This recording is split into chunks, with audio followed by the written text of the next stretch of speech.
All right, so let me start with just some housekeeping. First, I want to call out my sponsor, the IIBA of Tampa Bay, and thank them for giving me a platform to present this information.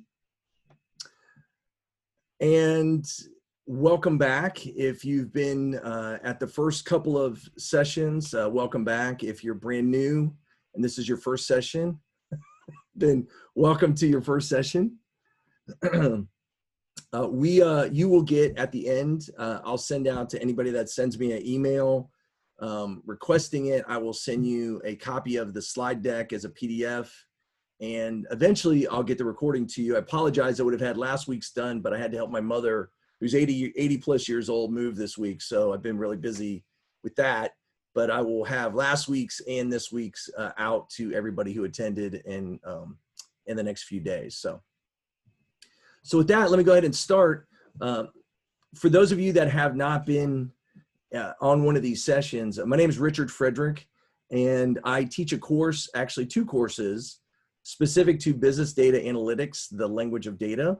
One is a requirements development class, and the other is a project management class. They are traditional courses. It's a traditional requirements class following elicit, analyze, document, and validate. And it's a traditional project management class with the 5 fingers of project management: initiate, plan, execute, control, and close, or envision, plan, develop, validate, and deploy, depending on your methodology. The only difference is that I focus predominantly on data. And the reason I focus on data is because the traditional courses, and again, this is not a knock against any traditional class, predominantly focus on product and process. And I felt like data was really important, mainly because I have a background in it, and because I think it is a big component of where we're going as business analysts, product owners, scrum masters, project managers, whatever group you fall into. All right. So with that, here's just the highlighted yellow. What these webinars really are about is I'm presenting what I call the foundation concepts of the class that I teach. I figure if you like the concepts and you like these webinars, maybe you will like the whole class. So that's my sales pitch right there. A little bit about me. In the 1990s, I started a software company doing workflow automation called Assured Solutions. We're still in business. We just don't do workflow automation anymore. We specialized on the Macintosh and corporate graphics in Dallas, Texas. The company's headquartered in Dallas, Texas, even though I have relocated to Florida. My partner, he still lives in Dallas. This particular section is called Requirements and Testing, the 4 quadrants. And before I get into it, I'm just going to tell everybody, the goal here isn't to turn you into a tester. So don't think at all that that's my mission. I focus on testing in my courses because at the end of the day, a requirement has to be tested in order to be validated. And it doesn't always come to us as analysts in a testable format. So we have to work with other stakeholders to convert it from what I call nuanced ambiguity, which is natural language, into something structured that can be tested. Structured English, structured query language, something of that nature.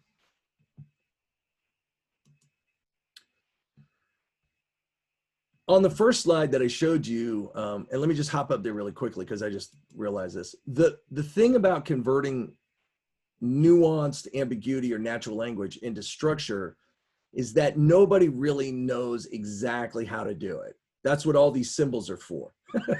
That's the purpose. There's all of these standards. Everything I teach is open source.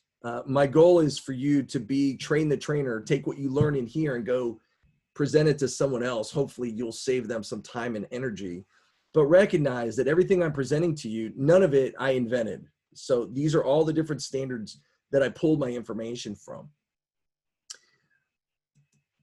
What I learned in working with analysts and training analysts is that there's a set curriculum that teaches us how to elicit requirements predominantly for product and process-oriented projects. No problem there. The structure of how you do it doesn't change, but there's some nuance or some subtle differences when you're pursuing data. This particular section doesn't really delve into data as much. We did that last week. But in this structure, in this section, in this webinar, what I'm really trying to get you to do is, like each one of these webinars that I do, to think like a tester, just to think like a tester. I'm not trying to make you a tester, but I want you to think like a tester, because the more you think like a tester, the more successful I think you will be in eliciting or gathering requirements from your stakeholders. Okay, so each week I try to make that case a little bit more. So first of all, what is a requirement? Well, here's the funny thing about that statement. There's a lot of different groups that have a definition, and they are all correct. So I'm not one to tell anybody that their definition of a requirement is wrong, because there's different definitions and they're all correct. The other thing that I always try to point out to people is I don't necessarily think that there's a wrong way to write a requirement. What I believe is either the requirement that you write, it either works because it's testable or it doesn't work. So, and that's really what it boils down to. And if it doesn't work, it fails. And if it fails, you got to go all the way back to the beginning and start over, which is called rework. And rework, by definition, is the killer of productivity. The flip side is reuse. Reuse creates productivity or maximizes productivity. Rework kills productivity. So the idea and the question that I always get is, how do you write a requirement right the first time around? And the answer is, I don't really know. But what's important to know is, how do you build something that's testable? So my approach is to simply say a requirement is a testable statement. So what is a testable statement? It's a test case. And a test case is basically two parts. There's a main clause and a subordinate clause. The main clause we call the front side, and the subordinate clause we call the back side. What they don't tell us, wherever we're trained or wherever we work, they don't always tell you everything you need to know, because they assume that you already know these things. So I'm trying to fill in some of those gaps. What no one really explicitly says is that the requirement statements, the vast majority of requirement statements that you get from your stakeholders, the system shall or as a I need so that, the user story or the traditional system shall statement, that those are actually the subordinate clause or the back end of a test case. So when your stakeholders ask for things, we need this or we need that, what they're giving you is the backside, what you're going to test. What they don't give you is the front side, which is what drives or sets up the test. And so a big part of our job is to go figure that out. So on this slide, I've got things color coded because it makes it easier for me. So the green, that's the requirements that we usually get from our stakeholders, just that one side of the statement. The red and the blue, that's what we have to go out and work with our other stakeholders, our team, to figure out how to drive the green results that the stakeholders are asking for. Okay, so here's an example. And this comes from a class that I've taught many times, and I think it's fascinating because there's two parts to it. Usually we only get the first part, where it says request or capability. It says we need our customers to know that we care about them. And I don't know about you, but I've been in plenty of meetings where that's all the information I was given. They go, okay, go build us something. Here's what we need. We gave you our need. You told us you wanted the need. That's the need. Okay. Unfortunately, that alone doesn't really do much for you. And that piece of it, I call the request. So when your stakeholders sit you down and they give you a request, the request is also known as the capability. And so that was one of the things that I always look at is, the capability. What is the capability? We need our customers to know we care about them. To really make that something that can begin to be measured or tested, we have to add an extra component, which I call as measured by, or the constraint. So for example, we need our customers to know that we care about them as measured by 95% of customer inquiries must be successfully resolved in the first contact by the end of Q4 of this year. Okay, so underneath you see a little quote and it says you cannot test a request. And I always say that to people because I want you to remember that when your stakeholders give you a very vague piece of information, it's not your fault. It's not, but it is your responsibility to then fill in all the holes. Now, the best stakeholders are going to give you both the capability and the constraint, or in any operating conditions, but sometimes they don't, and that's part of the reason why we get paid. I tell everybody, you know, if doing this job was easy, they wouldn't need us. Our job wouldn't even exist. The IIBA would not exist. If requirements were easy, there'd be no reason for the IIBA. There'd be no reason for business analysts or product owners. The business people could go directly to the tech people and get what they need. And as we know, that's not the case. All right. So what I'm going to do is give you an example, and we're going to be talking about system function requirement, you know, what I call how it's built, or a product orientation. Usually in that kind of world, where you're dealing with product, a lot of times you'll get a system shell command. The system shell, or the system shall allow the user to. And you'll notice that I capitalize the word then, because I want you to think in terms of given, when, and then. So just in your brain, you go, oh, then the system shall, or then the system shall allow the user to.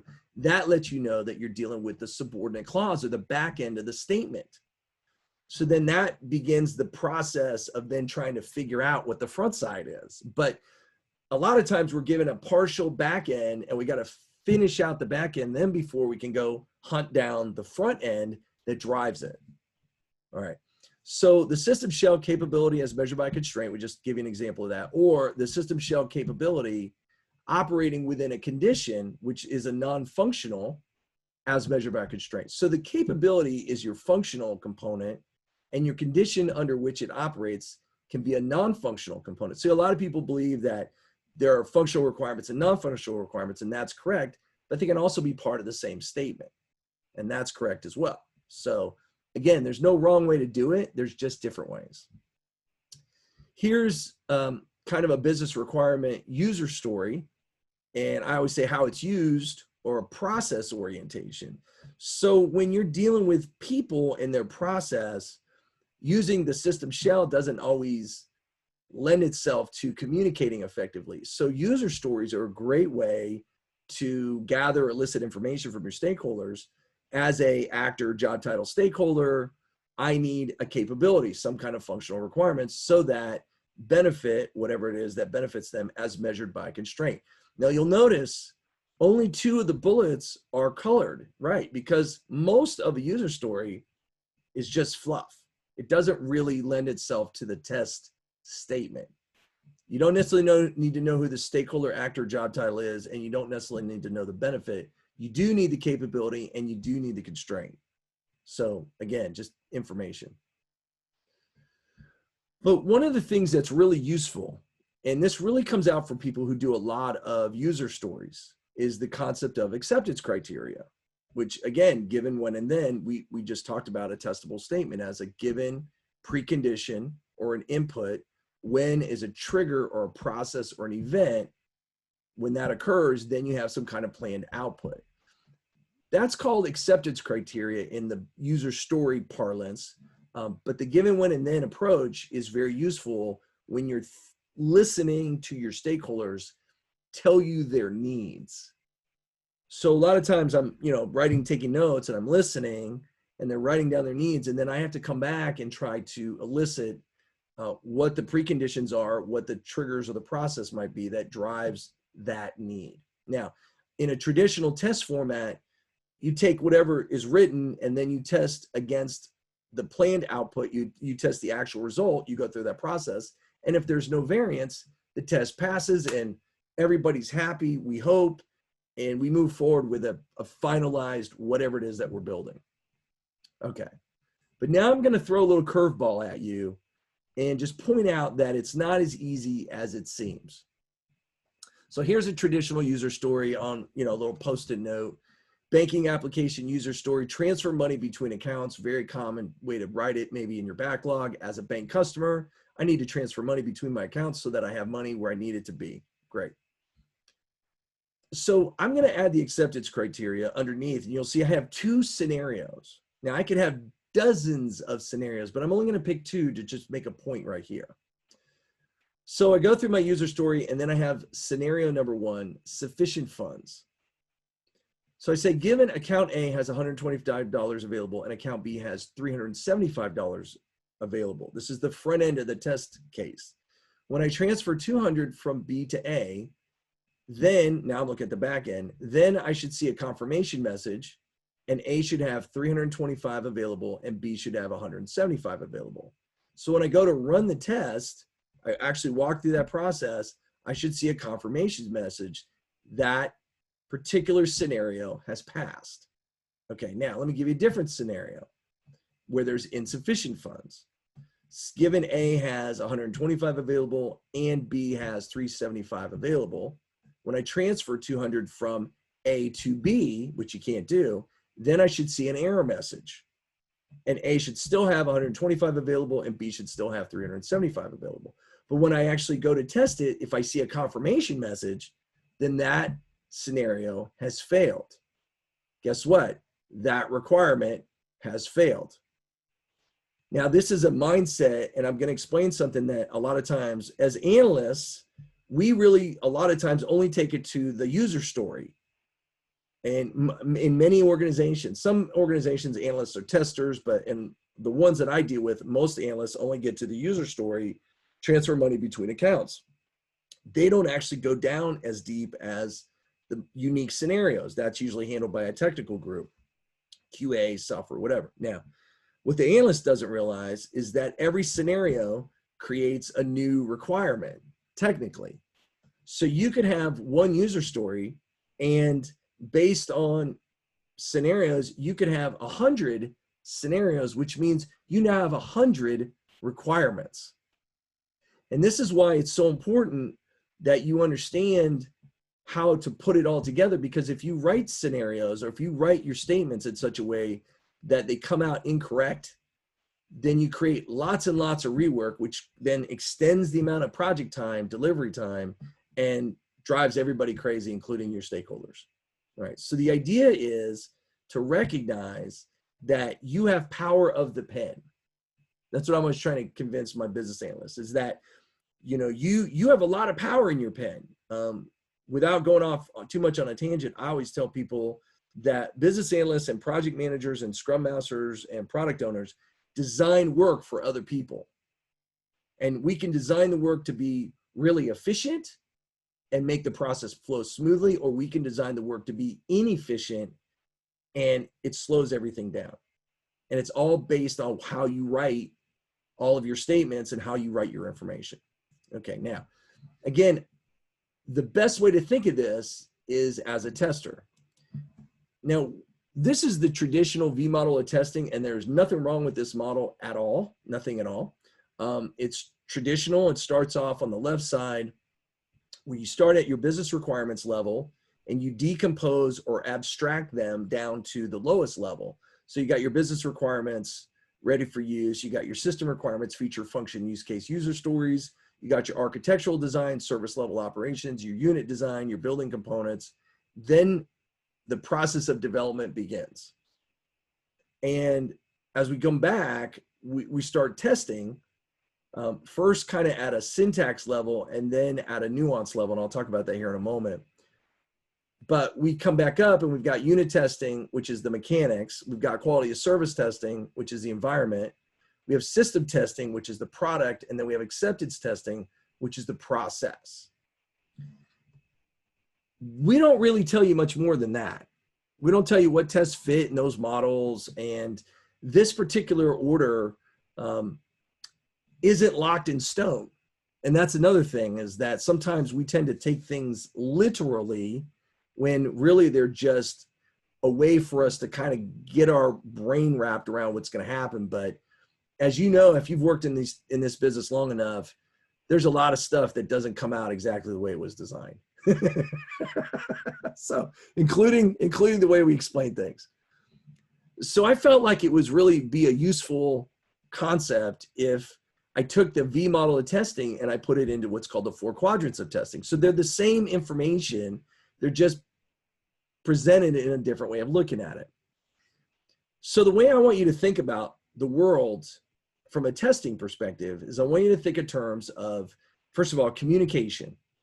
And in the previous session, we talked about nuanced ambiguity, which is natural language.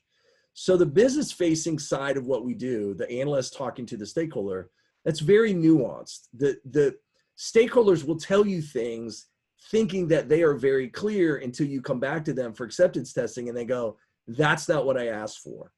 Okay, so that component of it is very, very difficult.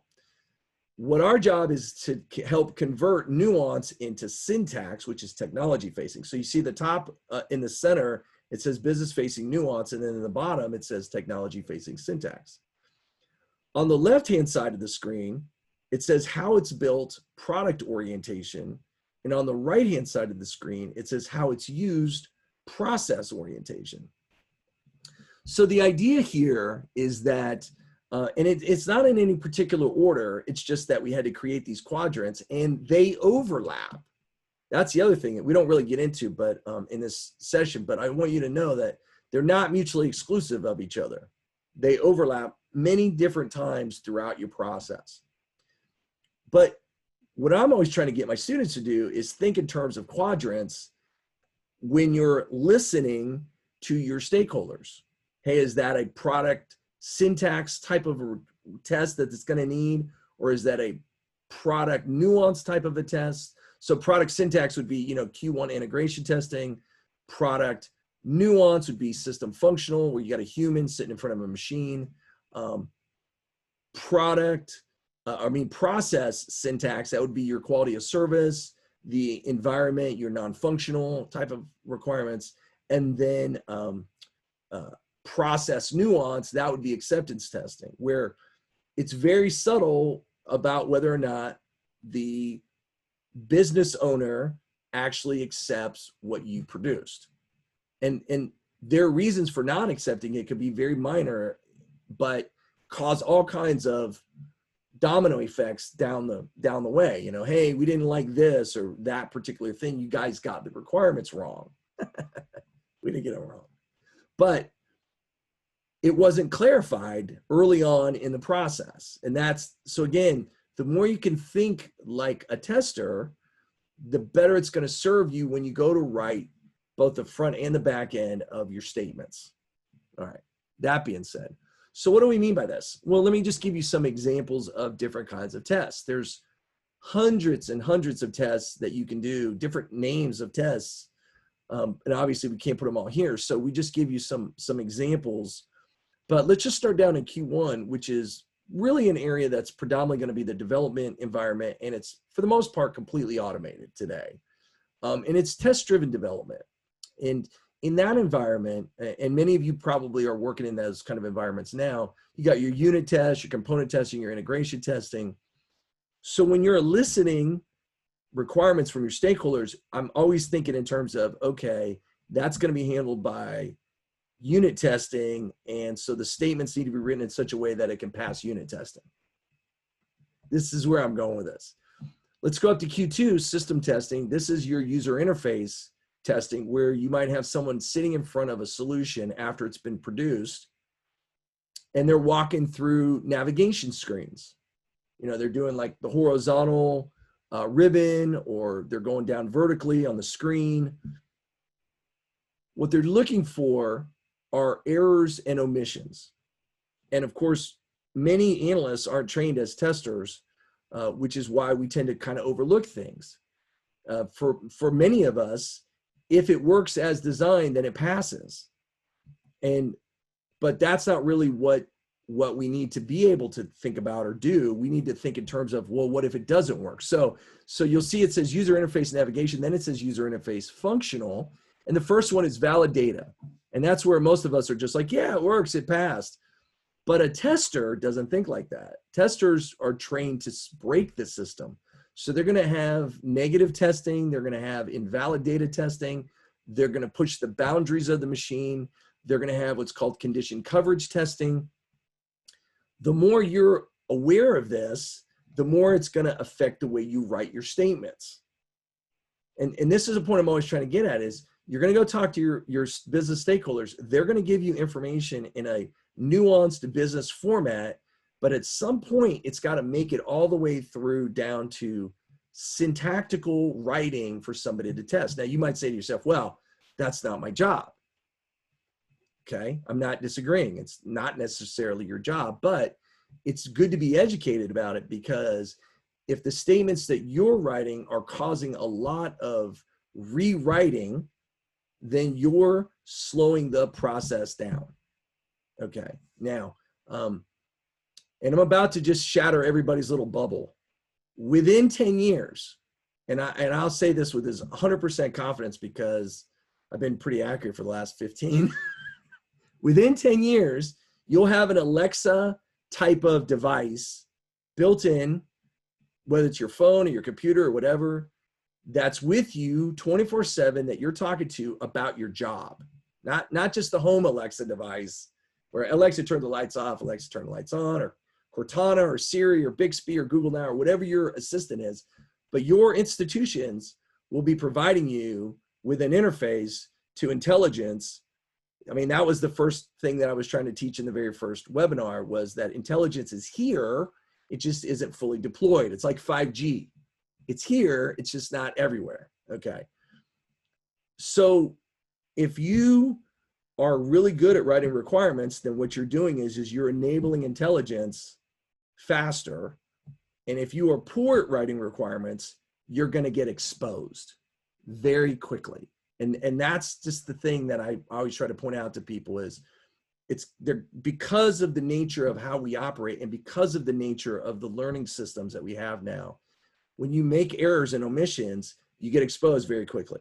So that's why understanding how to write test cases is really important to you as a business analyst. Okay. Q3, acceptance testing, is, again, test-driven development, which is a kind of where most organizations, especially those that are going to DevOps, are in that kind of mode. You have specification by example, which is a prototyping mechanism. You have behavior-driven design, which a lot of that's our user stories. You have design-based testing, which is activity coverage. You have decision coverage, this is all from your flow. You have design condition coverage. And then finally you have exploratory testing, which is a little bit of everything just to see what's going on. Your system architects, so your developers and your system architects are basically in the lower syntax arena. Your developers are doing unit integration testing. Your system architects are testing the environment under which everything operates, quality of service. So that you'll have things like performance benchmarks, security benchmarks, stress testing, load testing. There's all kinds of other tests that are run that are environmental. But again, it's important as an analyst, I'm not telling you to become a tester. I'm just telling you to think like a tester. The more you can think like a tester, the better your statements are going to be written. The better your statements are written, the more likely they are to pass. Okay. Again, as I was mentioning, we have passed the threshold of when digital assistants have shown up. I mean, they're here now. They're not everywhere yet. We're kind of in that transition where, and I'm going to use an analogy from the 80s when I started, where people had typewriters on their desks and they had gotten PCs for the very first time. And it took a while to transition away where nobody ever used a typewriter again. I mean, it took quite a few years, but eventually now you go around and you can't see a typewriter almost anywhere. It's like, and my kids don't even know what one is. What's a typewriter? So, but this is where we are right now, is the automation is there. It's available to us. It's just not ubiquitous into everything that we're doing. But many of you are starting to see it or feel it through your personal dashboards. For those of you that have personal dashboards, know that this is the next step. is just really, that's all automation really is it's the data that's driven from all of the sensors, all that telemetry. And what we're doing is we're putting what's called cognitive services on the front of that data, where you can talk to it and it can talk back to you. All right. In your slide deck that I'll be sending out to you, what's great for you is that there's a universal testing method, and it's pretty standard. It's universal. Obviously, different organizations do slightly different things, but generally speaking, you're going to do these 9 steps. You're going to model your test space. You're going to determine your coverage, like how many things you're going to test. You're going to determine your sources of truth, your data, your oracles. You're going to identify your test procedures. That was the 4 quadrants. Configure your test system, operate your test system, observe your results. So it's like science 101. It's all based on observation. You're going to evaluate those results and determine if the test passes or fails. Your stakeholders at user acceptance testing are basically doing the same thing without the formality. They're going to go through their process and they're going to observe the results, and either it passes or it fails. And I'll just tell you right now, it's, even with all that I know, it's still very difficult to get your stakeholders to explain clearly what they want until you produce something. It's the I'll know it when I see it syndrome. And then of course you report your test results. So that's the universal testing method. Okay. In summary, so to wrap it up, I want you to start thinking in terms of, if you can, product syntax, which is the very technical aspects of the product side, product nuance, which is the more business-oriented, subtle interface relationship between the human and the machine, acceptance testing, which is process nuance, which is could be machine facing, but it might simply be just process away from the machines, and all the subtlety involved in that. And then finally, process syntax. And when you see the world in those quadrants and you start to understand the tests, then it'll help you really begin to elicit requirements in a way that will pass the tests. I always try to tell students, rig the game to win. This is one game that you're allowed to rig to win. It's not unethical to make sure that your requirements pass tests. What is frustrating is when you write things and someone has to convert it and convert it and convert it, and then it doesn't pass. So the closer you can make it to what it's ultimately going to look like, the better it serves everybody in your process. Okay, so now I'll open up the floor to any questions. Any questions, thoughts, issues?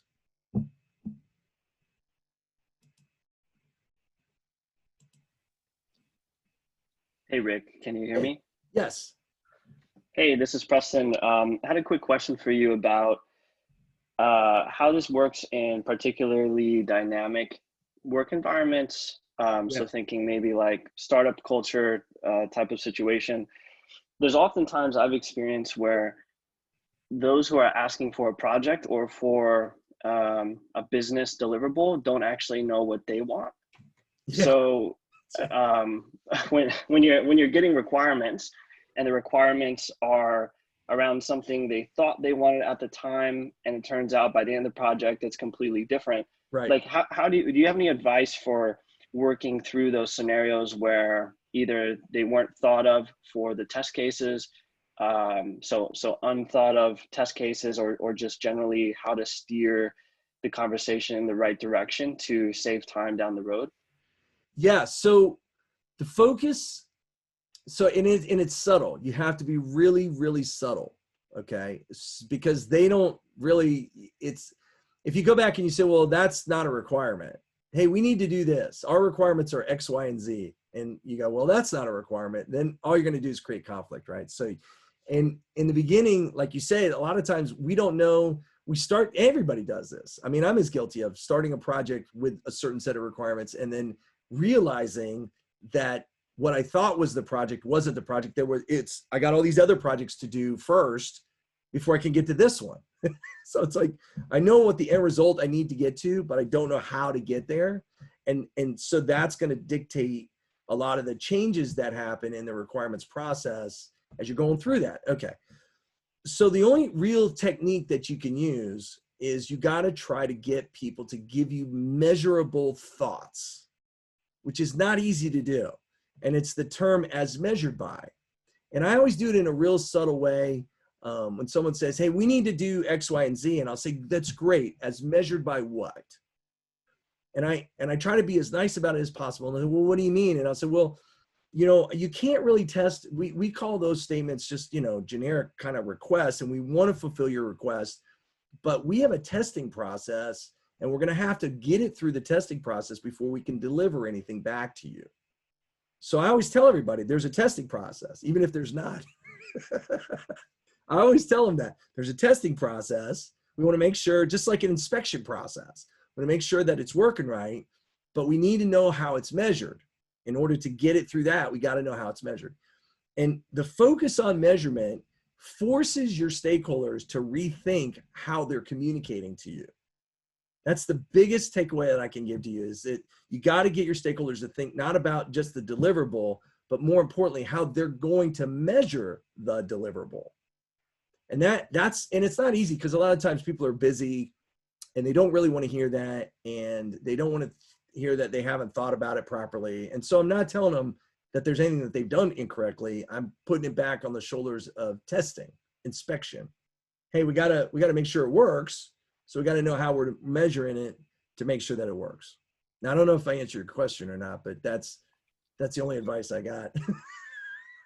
No, yeah, no, I appreciate it. Thank you. Yeah, my pleasure. Any other questions? All right.